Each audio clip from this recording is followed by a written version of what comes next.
Assalamualaikum warahmatullahi wabarakatuh.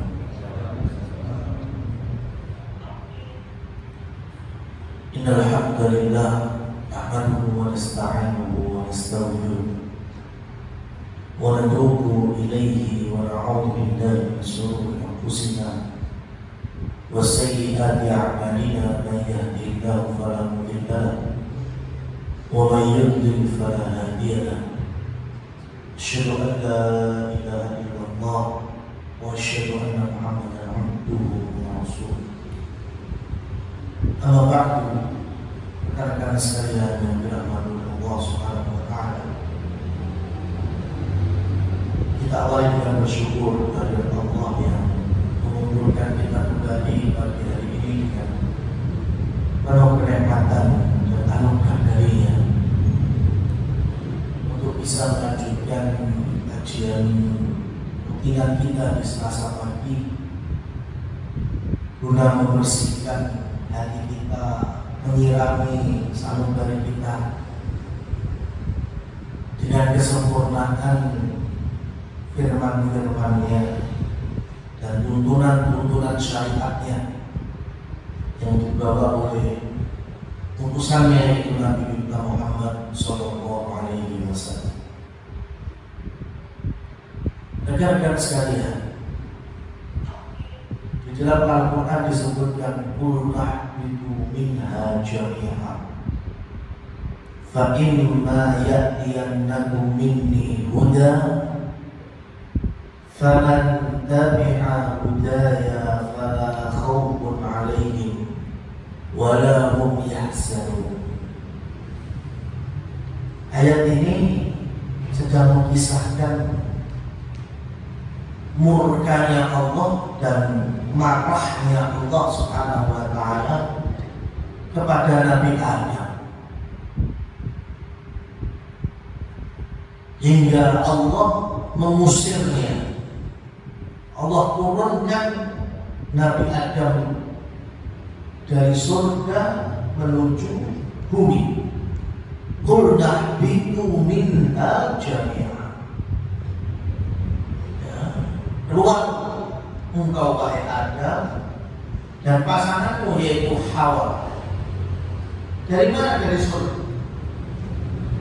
Allah turunkan.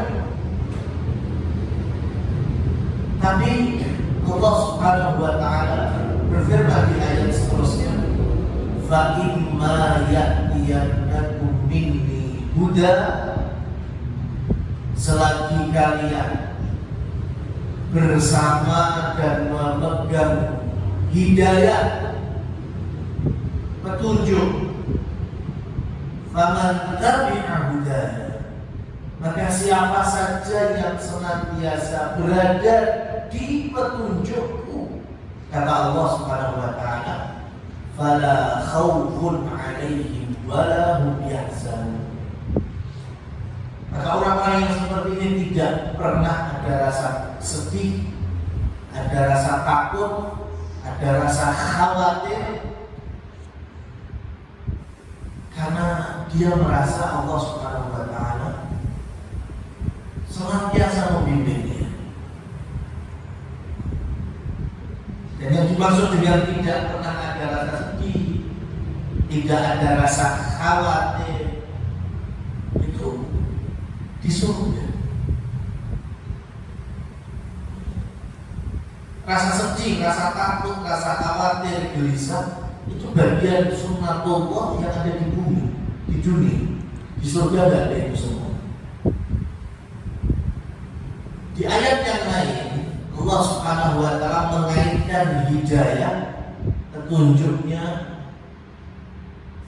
fala tadillu wa la tasqa.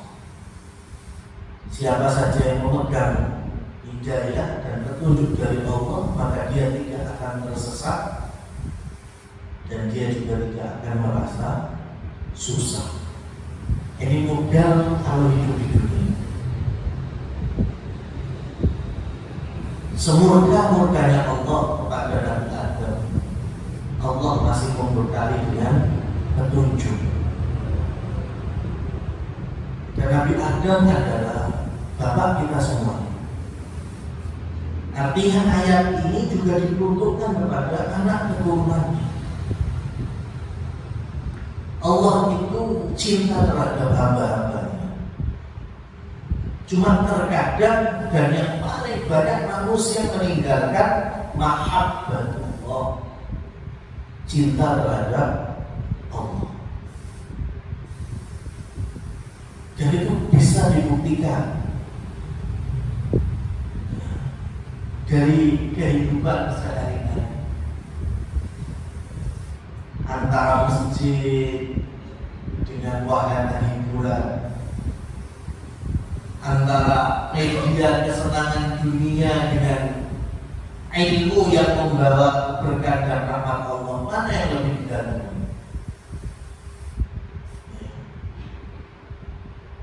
Nah, di situ bisa dilihat barometer mahabbatullah, kecintaan terhadap Allah dan sebagainya. Dan kita semua tahu definisi dari kita cinta itu pasti ada pengorbanan, ada perjuangan, itu pasti. Kita cinta kepada siapa saja, cinta terhadap apa saja, pasti ada barang yang kita cintai, kita rawat. Ada pengorbanan dan perjuangan untuk merawatnya. Kita cinta dengan keluarga, pasti ada perjuangan, ada pengorbanan untuk mereka. Sekarang kita diminta oleh Allah Subhanahu wa Ta'ala untuk mencintainya. Tapi kenyataannya kita masih lalai. Jumatan kita masih lalai. Itu berarti pengorbanan dan perjuangan kita sebatas apa? Nanti percuma ngomong cinta kepada Allah, buktinya nggak ada. Nggak ada pengorbanan.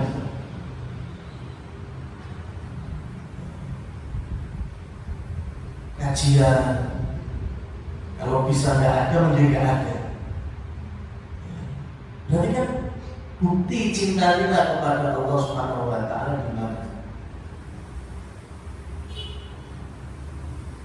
Padahal itu modal besar kita untuk hati kita senantiasa lurus, bersih. Karena enggak, yang membolak-balikkan hati adalah Allah Subhanahu wa Ta'ala.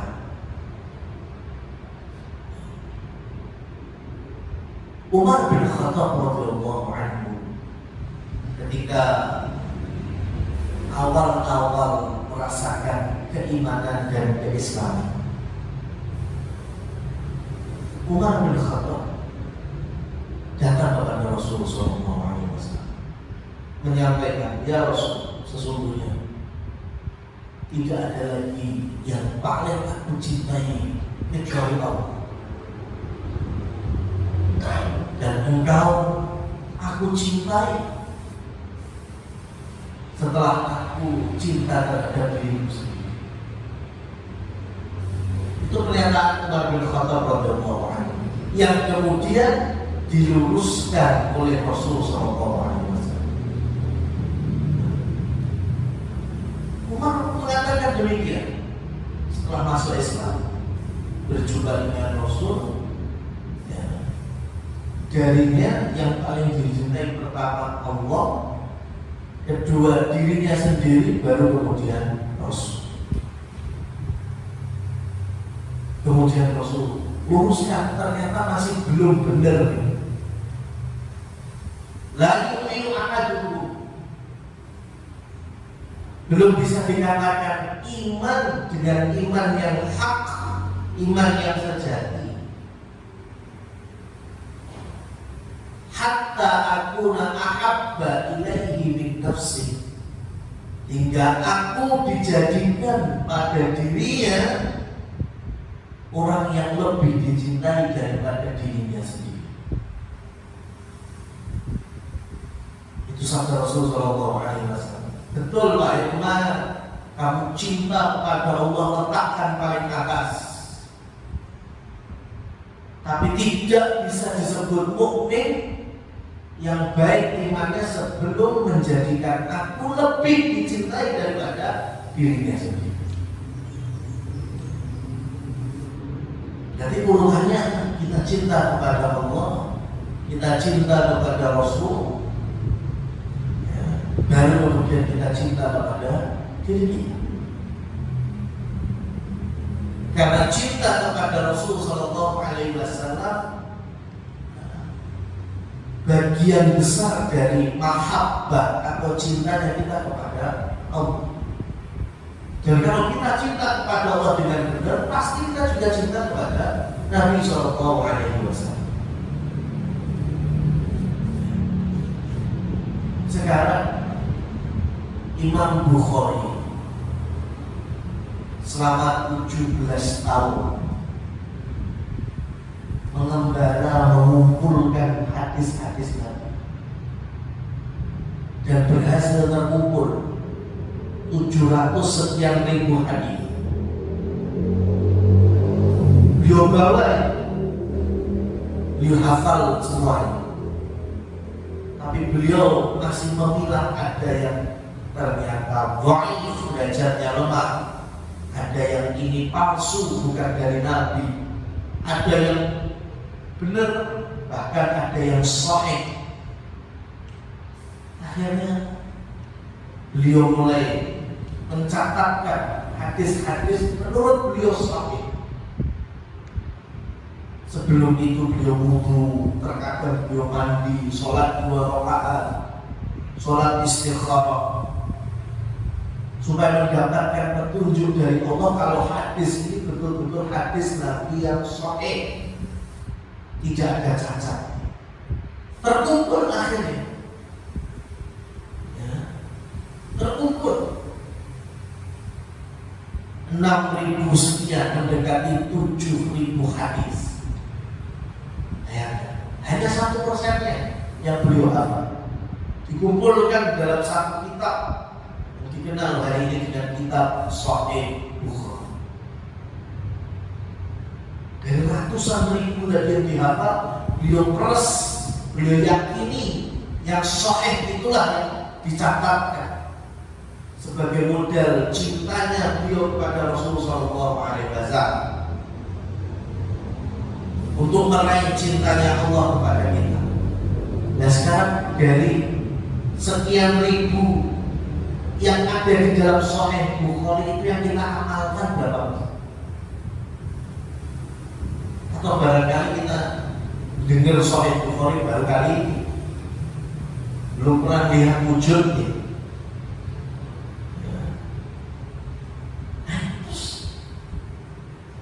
Apa enggak mesin gitu besok ketemu Rasul Sallallahu Alaihi Wasallam, kita butuh syafaatnya,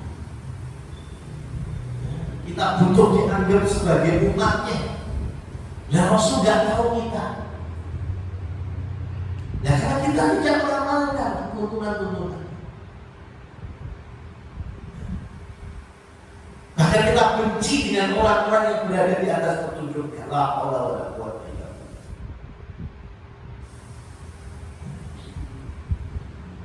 Dahulu ada seorang yang bernama Ibnu Haytham. Ibnu Haytham itu ketika masuk Mesir itu saat pemimpin Mesir ini, Islam sudah menjadi mercusuar dunia. Islam sudah masuk sampai ke tanah Eropa. Ibnu Al-Haytham diminta oleh penguasa kala itu untuk membendung sungai ini, tapi beliau menolak.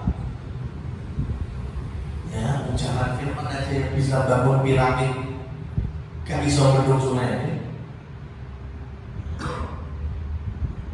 Akhirnya ketika menolak ini, penguasa marah, masuk penjara. Dan di penjara hari itu mesti gelap.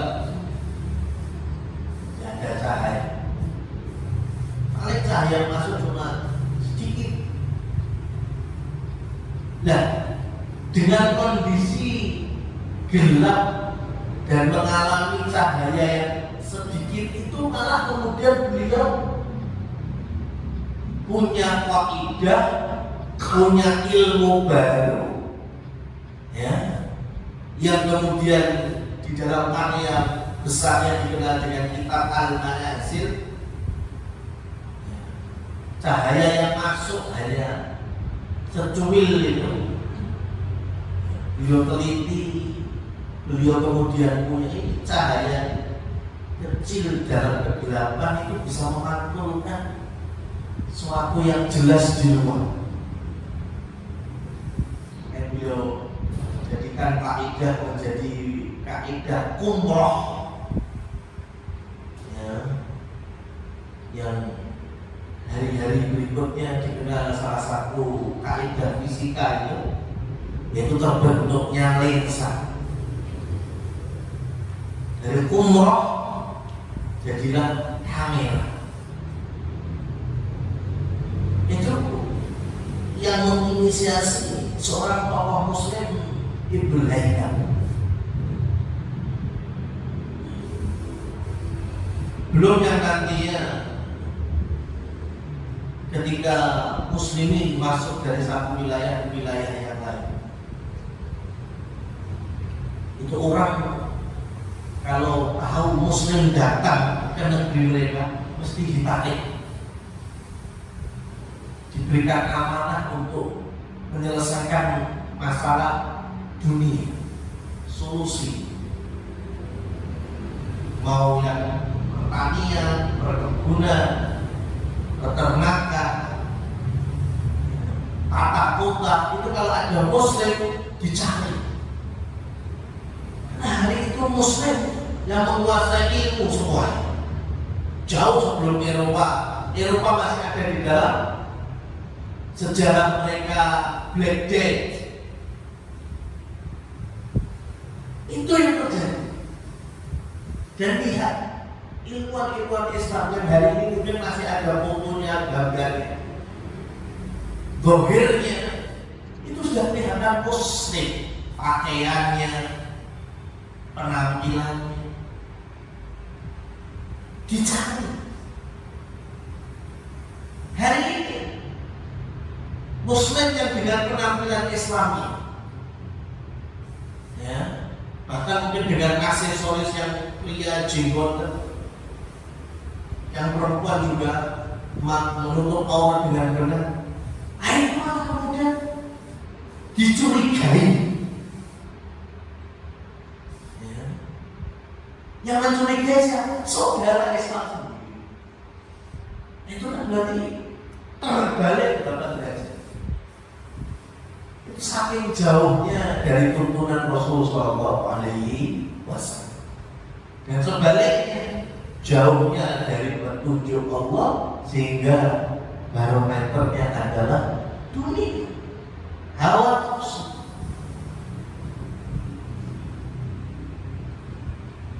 Rekan-rekan sekalian yang dirahmati oleh Allah Subhanahu wa Ta'ala, maka kalau dibilang hidup paling enak, hidup di zaman Rasul,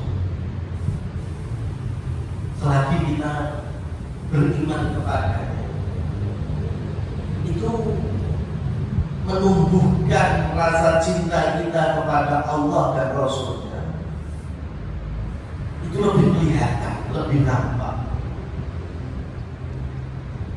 Ya, beda dengan kita hari ini.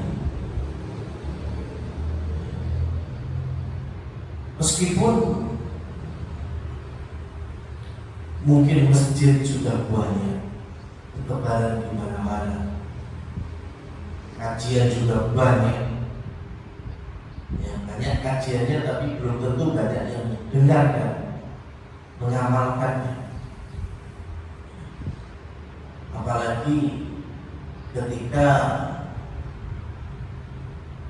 undangan sholat, undangan kajian bertabrakan dengan hawa nafsu. Di situ betul-betul perang biasa.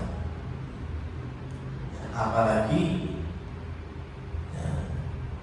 di hari-hari tertentu, Ahad pagi, malam Ahad, itu kalau ada undangan dekat kepada Allah Subhanahu wa Ta'ala, ya, atau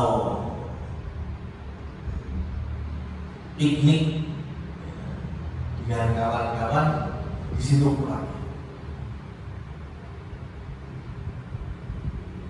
Ada satu hadis, ada dalam Sahih Bukhari, cerita yang panjang. Ya, contoh dari sahabat yang taat dan Allah, cintanya kepada Allah itu juga diluruskan oleh Rasul ujung-ujung. Seorang sahabat junior dalam masa pendidikan ala Rasul, putra dari sahabat yaitu Abdullah bin Amr bin As. Amr bin As itu sahabat radhiyallahu anhu. Meskipun masuk Islamnya 3 tahun sebelum wafatnya Rasul, tapi punya anak. Anaknya bernama Abdullah. Dan Abdullah ini sejak kecil dalam pengasuhan Rasul dan sahabat-sahabat yang lain. Karena sudah mengenal Islam lebih dulu, sehingga bisa kita prediksi gitu kesehariannya seperti apa. Ya, anak-anak muda, anak-anak muda yang seumuran Abdullah bin Amr bin As, Abdullah bin Umar, Anas bin Malik, ya, usia masih antara 10 sampai 20-an tahun. Itu kesehariannya dari ibadah, sholat, puasa, ya, ibadah sholat sunnahnya, puasa sunnahnya, zikirnya, ya. Itu sampai Amr bin As, bapaknya saja, itu merasa anakku harus punya warna baru dalam hidupnya, ya. Karena keseharian sudah kelihatan didikan Rasul. Isinya cuma ibadah, amal, bakti sama orang tua, bantu orang tua. Maka Amr bin As melihat anak wis masalah mandiri dalam ibadah jangan ditanya. Di usia yang masih sangat muda, hari ini mungkin dibilang anak-anak, 15 tahun umurnya, Amr bin As kemudian bilang kepada mukanya, kamu harus punya pengalaman baru dalam kehidupan. Apa itu? Dinikahkan. Ya, dalam Sahih Bukhari yang cerita Abdullah bin Amr sendiri, angka'ani nabi ma'imra'atin dha hasabin wa nasabin. Aku dinikahkan oleh ayahku dengan perempuan Quraisy Muslimah, wanita yang beriman, yang punya kedudukan bangsawan, punya nasab yang tinggi, ya, panjang ceritanya. Nah, ketika nikah akad, ya, kemudian walimah, sudah malamnya subuh Amr bin As mendatangi menantunya. Didatangi mantunya pagi harinya, ditanya, ya, wasa'ala anha an ba'niha. Amr bin As tanya kepada menantunya itu terkait semalam bersama suaminya alias anaknya. Jadi tanya kepada menantunya, gimana kabarmu? Apa yang dilakukan suamimu semalam? Dan dijawab sama mantunya, dan jawab ini karena perempuan yang sholihah, perempuan yang beriman, juga membahasakannya pakai bahasa yang layak layak untuk dicatat di dalam Sahih Bukhari. Gak sembarangan cerita. Tutur-katanya dijaga. Maka istrinya Abdullah menjawab pertanyaan mertuanya yaitu Amr bin As. Ni'mar rajuli li rabbihi Abdullah fa innahu lam ya'nif lahu kanafan wa lam ya'rif lahu firashan. Ya, di hadapan mertua baru ini, sesungguhnya sebaik-baik manusia ibadah kepada Rabb-nya adalah putramu yaitu Abdullah. Dia jangankan membuka, ya, menyingkap selimutnya saja tidak, dan tidak pernah tahu di mana letak kasurnya. Paham? Bahasa hadisnya gitu. Ya. Istrinya Abdullah bin Amr bin As menjawab, ya, putramu itu sebaik-baik manusia di sisi Rabb-nya. Dia belum meningkap selimutnya dan belum tahu di mana letak kasurnya.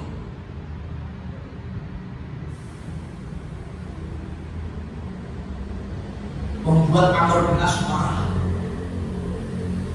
Dia panggil putra. Ditanya, apa yang kamu lakukan semalam, wahai Abdullah? Ya. Abdullah dengan mudahnya menjawabnya seperti anak tahu lah keseharian itu seperti apa. Bayangkan. Ya, nikmat rajuli li abdi, sebaik-baik hamba untuk Rabb-nya. Apa maksudnya? Ibadah, tahajud. Ya, di malam pernikahannya tahajud. Terus dan menjelang waktu subuh aku mencari air. Untuk apa? Untuk aku sahur. Dan hari ini aku berpuasa. Bagus gak ini? Bagus gak? Malam hari tahajud, ya, kemudian puasa subuh. Bagus apa enggak? Bagus kalau sendirian, tapi posisinya dia baru saja menikah, punya istri, jadi gak bagus. Ayo coba yang sudah berkeluarga, yang di mana pengantinnya melakukan sesuatu yang dilakukan oleh Abdullah, ya, malam pengantinnya tahajud, sesuai poso, anak-anak ada apa?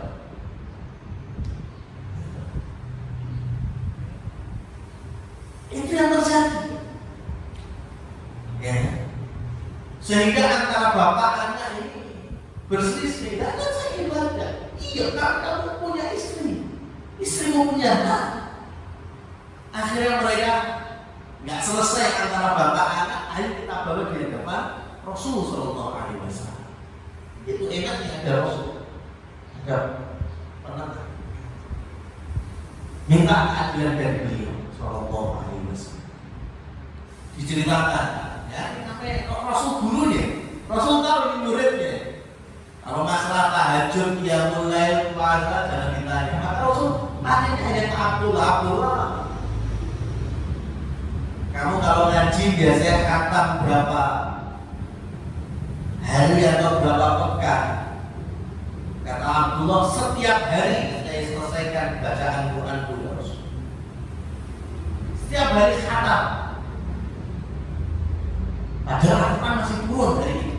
Rasul ngasih itu. Jadi sejauh Al-Quran turun dari itu, Abdullah bin Amr bin As itu langsung menghafalkannya dan menghatamkannya. Makanya dipuji sama Abu Hurairah, ya, seorang sahabat yang meriwayatkan hadis terbanyak, itu memuji Abdullah bin Amr bin As tentang hafalan Quran.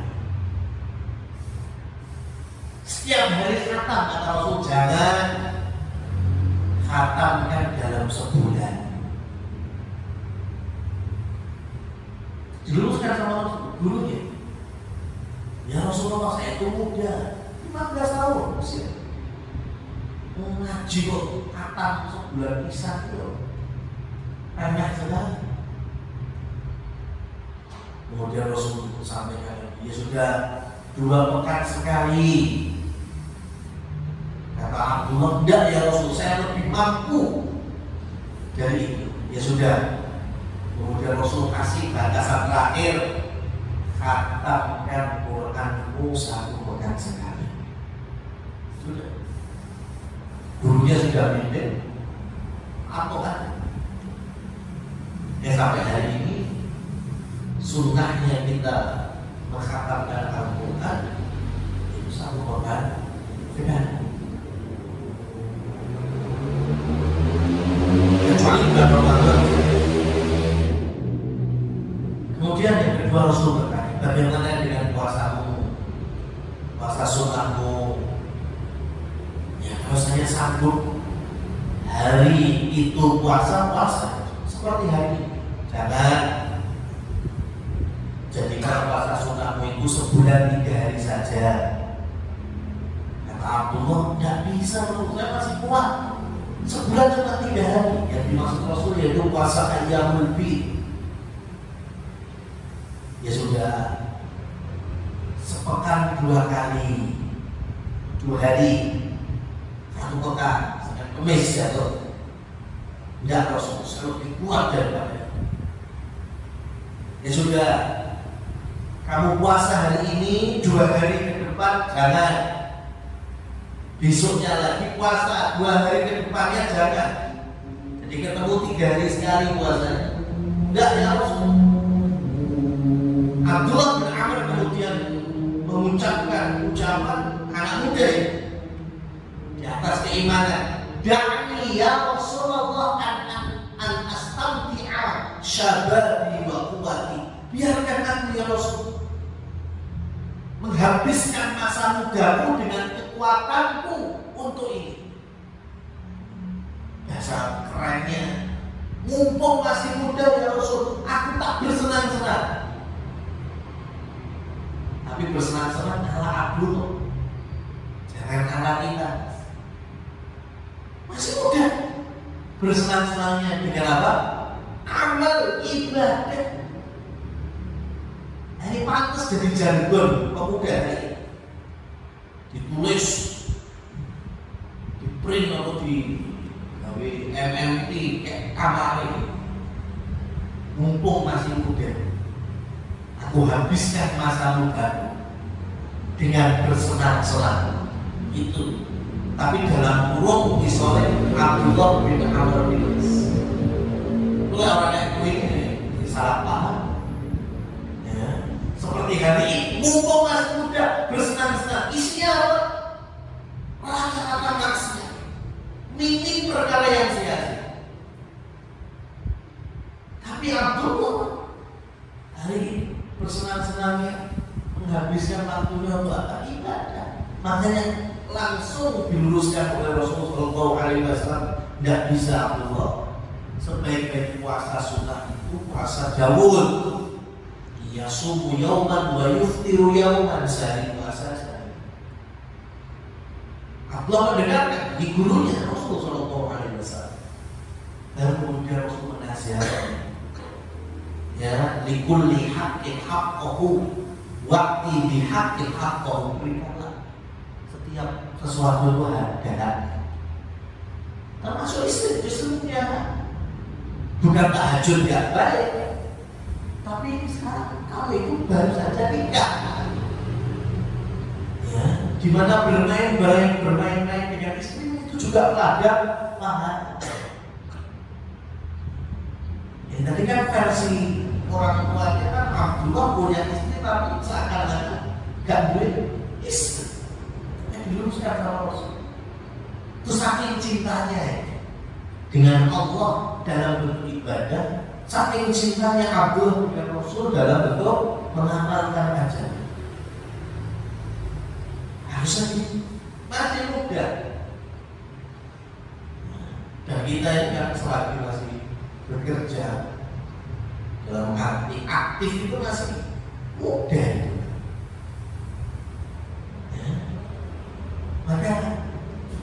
nggak pas kalau kita ini juga mengarahkan sampai ngaji terus di sini, sholat terus di sini, rukuk sujud enggak. Ya, kami mengarahkan mungkin dalam sepekan kajian rutin Selasa 1 jam bukan lebihnya. Di jam 8 sampai jam 9 subuh. Kemudian ada program tahsin, perbaikan bacaan sesuai dengan jadwalnya.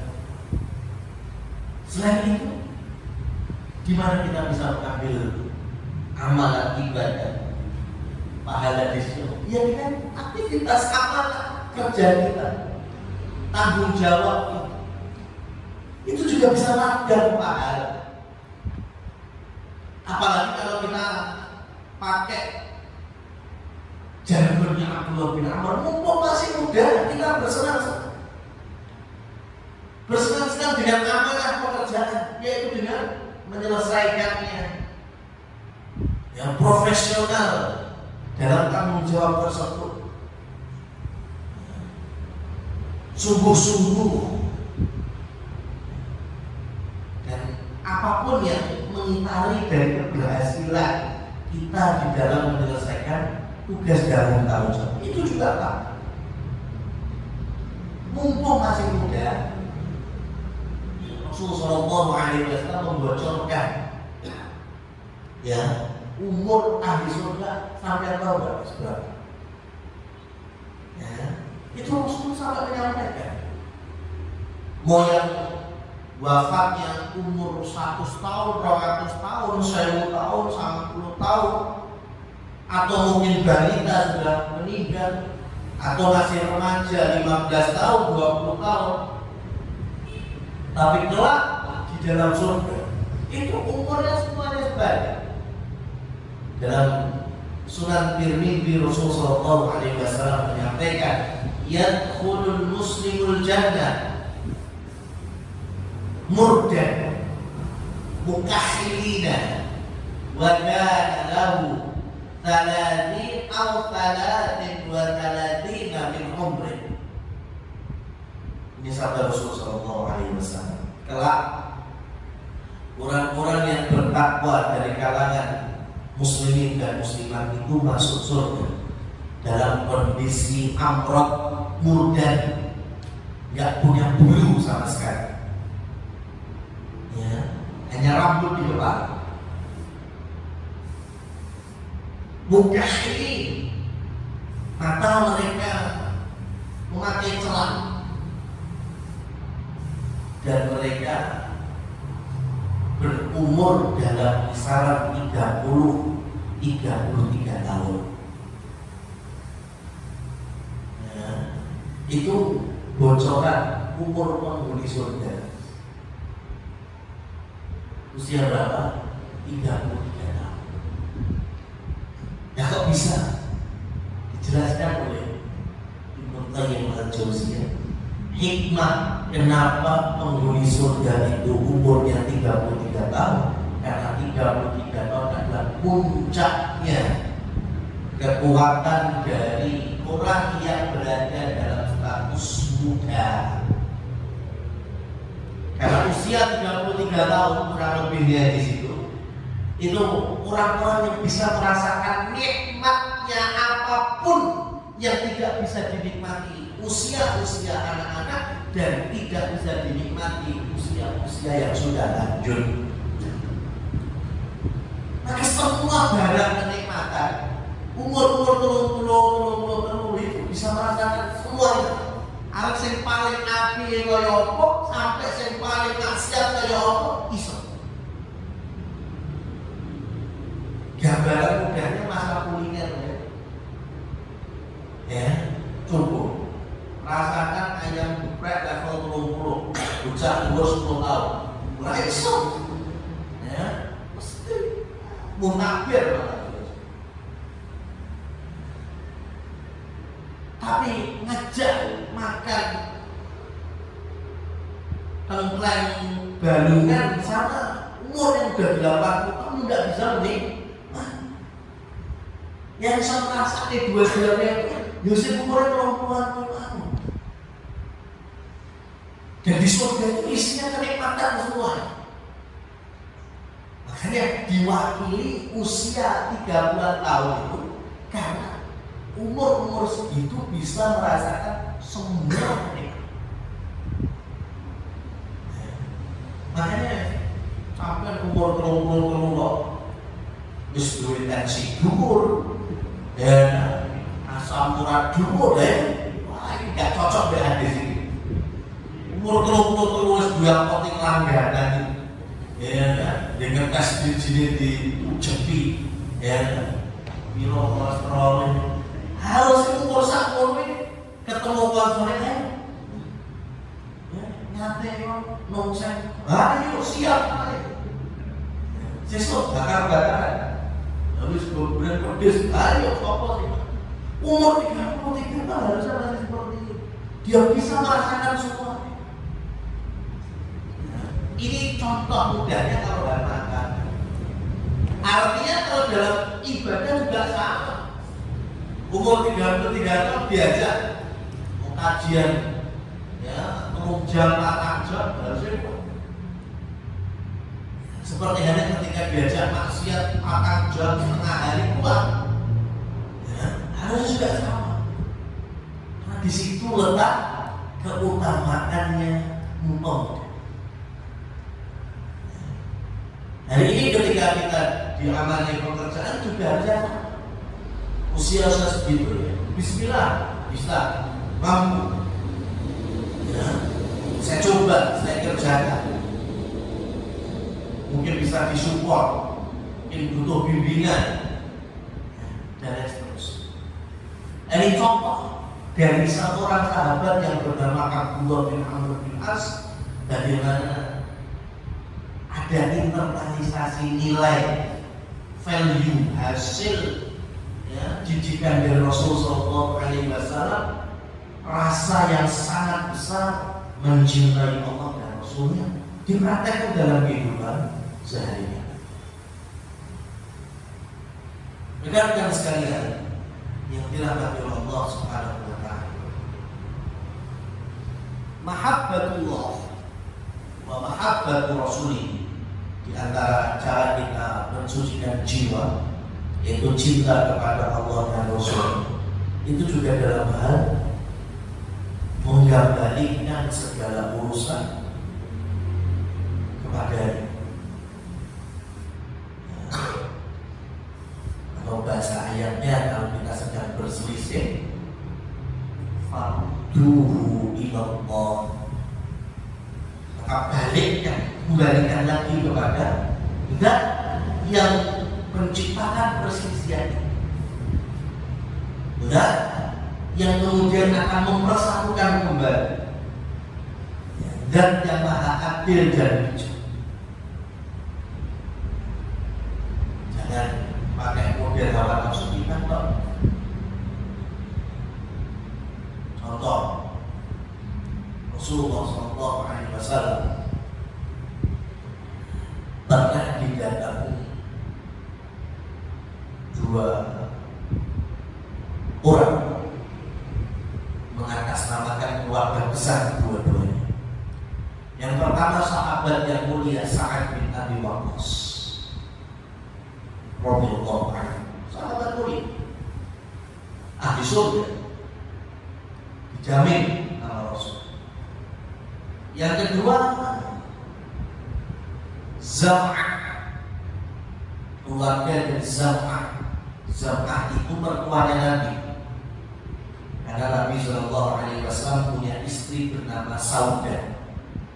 Sepeninggal Khadijah radhiyallahu anha, Nabi Muhammad itu menikahi Saudah binti Zam'ah. Datang kepada beliau karena ada kasus satu yang antara Sa'ad bin Abi Waqqas dan keluarganya berseteru dengan Zam'ah dan keluarganya. Permasalahannya ini, Zam'ah punya budak wanita. Jadi itu ada budak, ada perempuan, ada budak, ya, dan seterusnya. Zam'ah punya budak perempuan. Yang budak perempuannya ini memiliki hubungan gelap, cinta, percintaan. Bahasa anak muda sekarang back strictly, ya, sebuah biawal dengan laki-laki bernama Utsbah bin Abi Waqqas, dulur lanang Sa'ad bin Abi Waqqas. Tapi Utsbah ini kafir, ya, dan tewas di perang Uhud di atas kekafiran, ahli neraka. Dulur lanangnya ahli surga, Utsbahnya ahli neraka, karena mati ketika perang Uhud di barisan musyrikin Mekah. Tapi sebelum itu, Utsbah itu ada hubungan gelap dengan budaknya Zam'ah sampai melakukan perzinahan. Dan budaknya itu hamil, melahirkan anaknya Utsbah. Maka sebelum tewas Utsbah dalam perang Uhud itu ketemu dengan Sa'ad dan titip pesan, wahai Sa'ad, aku ini aslinya punya anak dari budaknya Zam'ah. Dan orang Arab itu punya kultur, kalau yatim ya, ditinggal mati bapaknya, maka anak yatim ini dalam tanggung jawab saudara laki-laki ayahnya yang mati. Utsbah bilang, saya sudah tidak punya umur, saya mesti mati sekarang. Ya, karena luka-luka dalam peperangan yang begitu buatnya. Tapi saya ingin kamu yang urus anakmu dari budaknya Zam'ah. Sudah. Itu yang dipegang oleh Sa'ad bin Abi Waqqas. Pesan dulu kata. Maka setelah peristiwa Uhud, Sa'ad datang ke keluarga Zam'ah. Amin juga bayi. Karena Zam'ah adalah pusat. Bayi itu bayi yang siapa? Itu bayi yang dilahirkan oleh budak. Ya, budak itu dalam tanggung jawabku, buat jalur, tapi aku dewi. Nah, tapi dulu anakku ngomong, aku di pasar. Sekali sorry, gak barbar. Kita bawa kepada Rasulullah SAW. Minta keadilan dari Rasul. Dibawa di hadapan Rasul. Ya, dipisahkan kronologi. Saya punya budak perempuan yang wahai Rasul berzina dengan dulur lanang Sa'ad sampai melahirkan bayi. Ya, sekarang bayi itu tanggung jawab itu. Rasulullah SAW kemudian bersabda. Ini juga ada dalam Sahih Bukhari dan Sahih Muslim. Al-waladu lil firash walil ahdi lil hajar. Anak itu anak miliknya yang melahirkannya. Jadi bayi ini yang melahirkan siapa? Ibu. Ya, kami lihat itu. Bayi-bayi berzinahan itu nasabnya ke ibu. Walil ahdi al hajar. Adapun orang yang menzinainya tidak dapat jatah apapun. Rasul membahasakan jatahnya apa? Hajar. Hajar itu aku lakuin dulu. Ya. Kalau Utsbah masuk Islam menjadi Muslim, ya, melak batu ini sudah bingung cari dia raja. Ya. Tapi kan dia kafir sama. Maka Rasul memberikan keadilannya seperti itu. Saat kamu nggak jadi menjadi bertanggung jawab anaknya Utsbah, karena pada hakikatnya anak ini masih ada di Bani Zam'ah, di keluarganya Zam'ah. Kenapa? Karena anak ini milik ibunya. Dan ibunya milik siapa? Karena budak berarti milik siapa? Milik Tuhan, milik Yesus. Kamu pulang ya dengan apa, Pak Isa? Ya sudah, ini kan dari Rasul. Nah, ini bisa kita jadikan kaidah di mana para ulama mengkiaskan di hari sekarang. Memang ada perbudakan? Enggak ada. Hari ini enggak ada perbudakan. Tapi hadis Rasulullah SAW yang kita sampaikan ini menjadi kaidah, menjadi konsep. Kasus di lapangan hari ini contoh, ada suami istri sah, dan ternyata si istri di belakang suaminya bermain dengan pria lain, selingkuh. Dan dari hasil perselingkuhan sampai berzina, istri ini hamil dan melahirkan anak dari hasil perselingkuhan. Pertanyaannya sekarang, anaknya dalam tanggung jawab siapa?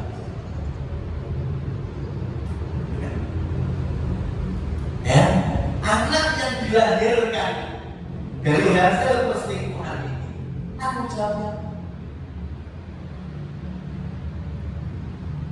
Jawabannya ada di tangan suami. Dia bisa bersikap dua. Sikap yang pertama yaitu memaafkan istri. Ya, istrinya gimana? Enak, nggak mau enak. Mungkin mesti semai-semai. Kamu telah mengkhianati rumah tangga, mengkhianati cinta. Kok semai-semai? Ya, mungkin sudah maaf, tapi ujung-ujungnya memaafkan. Terus jangan sampai terulang ini terakhir kali. Ya, berarti kalau memaafkan, hubungan suami istri kan masih sah.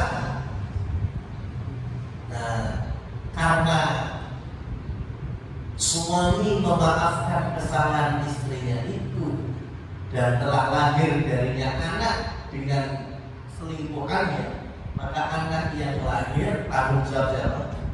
Suami. Yang tadi kan budaknya zina, ya, kemudian lahir bayi. Bayinya milik siapa? Milik ibunya yang melahirkan. Lah ibunya milik siapa? Miliknya tuannya, yaitu suami. Anak yang dilahirkan dari zina milik siapa? Milik ibunya yang melahirkan. Lah ibunya enggak itu. Punya siapa? Suaminya. Kalau suaminya memaafkan, ya. Makanya enak istilah apa masih campur salib. Alah mayorak biar cukup viral. Andi orang. Gimana? Orang lalu gawe kalau ngomong. Kasusnya seperti ini. Tapi kalau memaafkan ya memang tanggung jawabnya ada. Yang sesuatu. Itu sikapnya pertama. Sikap yang kedua, boleh nggak terima. Ya, istri yang tak berkhianat akhirnya dibawa ke pengadilan muslim. Hakim muslim, kalau di kita ya tahu kan. Ceritakan kronologisnya seperti apa. Kemudian nanti si suami mengucapkan mula'anah atau meli'an, bahasa bikinnya itu li'an. Ya. Kemudian hakim Islam dengan li'annya suami terhadap istri, maka KUA akan memisahkan kedua orang ini, ya, pisah selama-lamanya dan tidak mungkin bisa dirujuk atau kembali dalam situasi dan kondisi lama. Itu hukum konsekuensi dari li'an. Ya. Kalau cerai pertama kedua itu masih ada rujuknya. Tapi kalau mula'anah atau li'an udah nggak bisa. Dipisah selama ya, nggak bisa kumpulkan.